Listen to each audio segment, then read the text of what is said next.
Aaliyah's autopsy report has sparked new controversy, revealing details that suggest her death might not have been accidental after all. Sources claim the official coroner's report from her plane crash was altered, much like her secret marriage certificate with R. Kelly.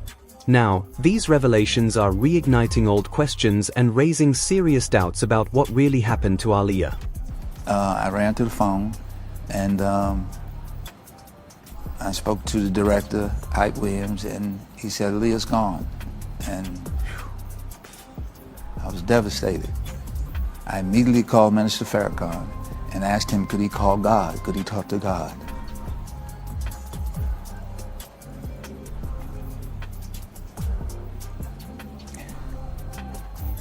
And he said, oh, my brother.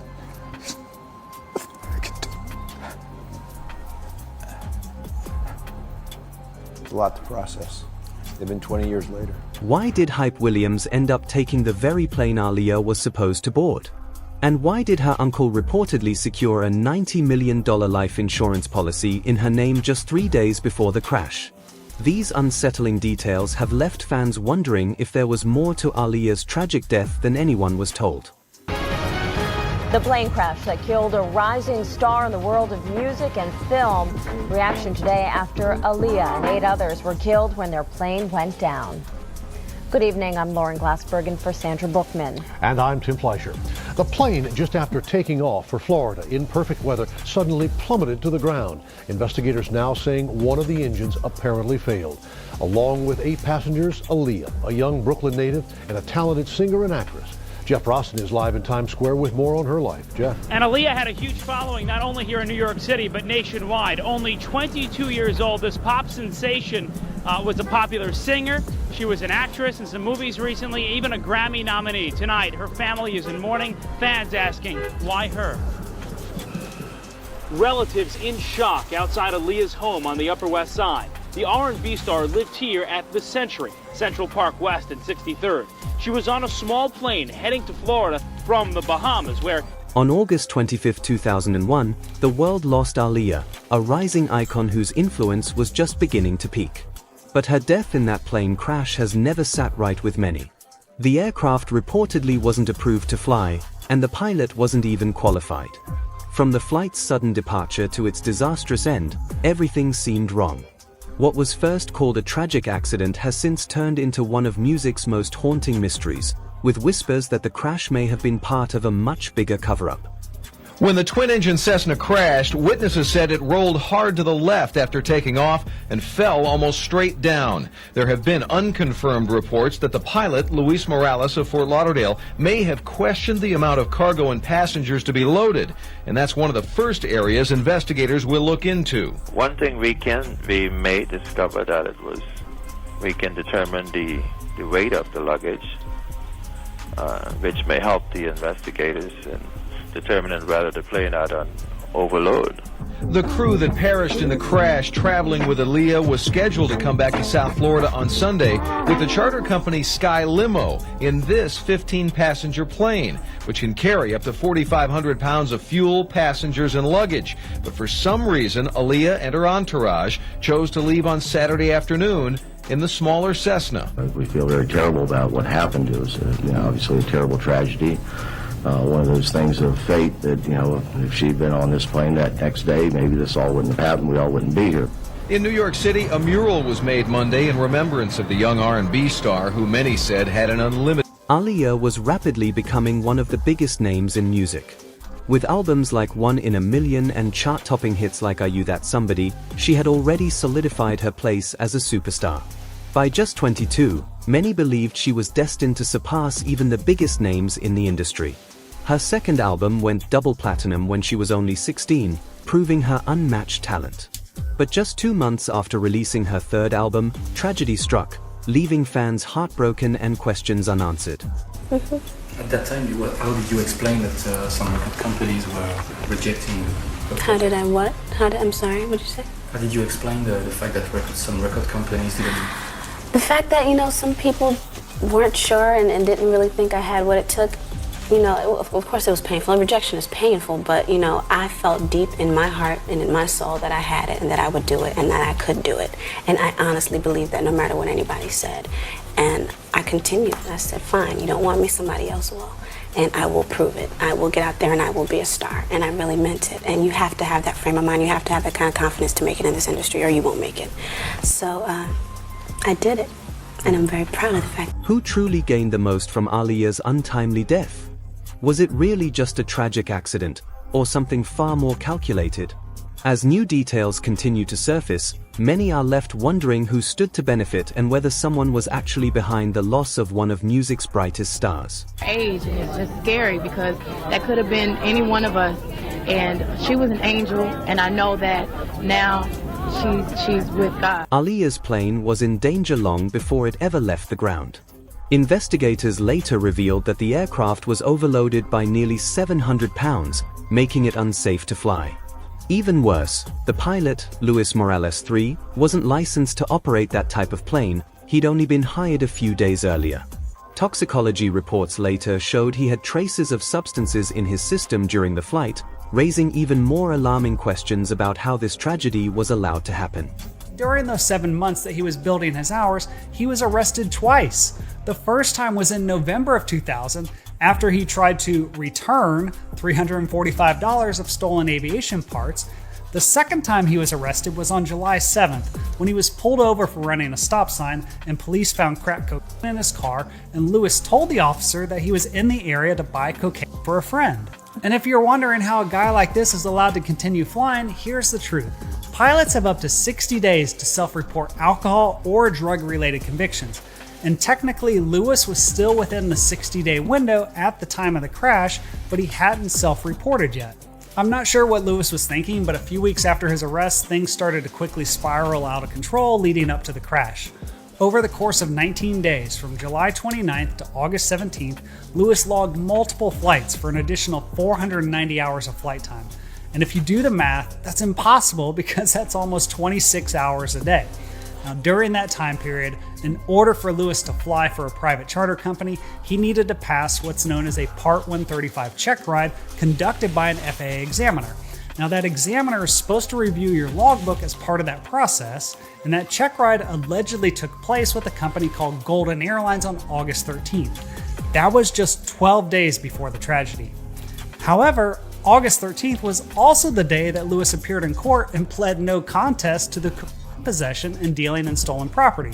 Now, at this court hearing, since he was a first-time offender, the judge gave him probation and said that as long as Lewis could provide a constant stream of paychecks to verify his employment, then the state probation officials were ordered not to contact his employer.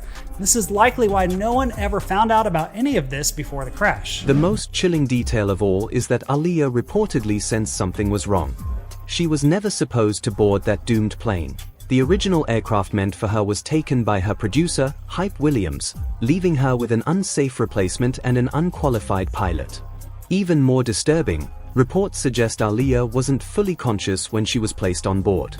These details have fueled growing suspicions that her final flight may not have been as accidental as it seemed. On August the 25th, as you heard earlier, 2001, Aaliyah and 8 others died in this fiery plane crash just a minute after taking off from an airport in the Bahamas. Sadly, no one survived. Now, she'd been filming a music video just 200 miles east of Miami. A witness has since come forth, claiming Aaliyah was given a pill before she got on the flight. What have you uncovered about that allegation? Yeah, the new book, Baby Girl, reveals some new details about the final moments before that tragic accident. And according to the author, Aaliyah was sitting in a taxi as her team and the flight crew argued nearby about whether or not to take off, and she complained of having a headache. Now, reportedly, a baggage handler nearby said that someone from her entourage gave her a pill. She took the pill, and that right after, she fell into a very deep sleep. So deep, in fact, that she was carried onto the airplane still asleep and may not have even been aware that she was on the airplane. Now, we should say we don't know what that pill was. It could have been aspirin. Maybe she was just very tired from a long video shoot. And the baggage handler did say that she took it willingly. But it does reveal some new information about those final moments. It wasn't by chance that Hype Williams was present that day, or that he ended up taking the plane Aaliyah was meant to board. According to Aaliyah's former manager, there was pressure from both Kelly and Aaliyah's mother to keep working with Hype. Later lawsuits would allege disturbing collaborations between R. Kelly and Hype Williams, along with shocking claims of a hidden relationship involving Aaliyah's mother, adding another dark layer to the mystery surrounding Aaliyah's final days. What idea was it for her to go down to the Caribbean to shoot this? Hype Williams. Yeah, Hype was the director. Be very honest with you, I did not want to use Hype Williams, but there was a push from management, which is her mom, to do a video with Hype. I did not really want to work with Hype Williams. I regret that. If I could do it over again, I would not have worked with him. And I don't know where the video would have been shot. Would it have been still shot there or someplace else? But it's the first time I've ever said that. But that's what was in my heart when his name came up. So it was more your sister than R. Kelly pushing for Hype Williams? I don't know, but that's a very good question. There was some type of rapport my sister had with Robert Kelly that began to creep into our lives. And I really don't know what that is. I really couldn't tell you what that is. That's something my sister would have to talk about. But I did feel, because Hype and R. Kelly had a relationship because he directed a lot of Robert's videos. So the fact that you just said that is very amazing, because it was a push to use Hype more than there was a push to use anybody else. Shockingly, Aaliyah's mother wasn't the only one tied to these unsettling events. Just 4 days before the crash, Aaliyah's uncle, the very man who publicly claimed he tried everything to protect her, reportedly took out a massive life insurance policy in her name. Then, only days later, she was gone. For many, the timing feels far too deliberate to be coincidence, raising even more questions about what truly happened behind the scenes. 4 days before they went to the Bahamas for Aaliyah's music video shoot, her uncle and his company Blackground Records went into court and received some type of demand, some type of waiver, to where if there was anything that happened to anyone on set in the Bahamas, that they would not be responsible. Ultimately, her uncle went to the court in New York and said, hey, we've got something going on in the Bahamas. If anyone were to get hurt here, how do we protect ourselves and make sure that we can't be sued or be held liable? And ultimately they came up with this, and this was literally created 4 days before they went to the music video shoot. So it seemed like he knew that something was going to happen in the Bahamas and didn't want his company or anyone to be held accountable. And literally, this complaint brings up the fact that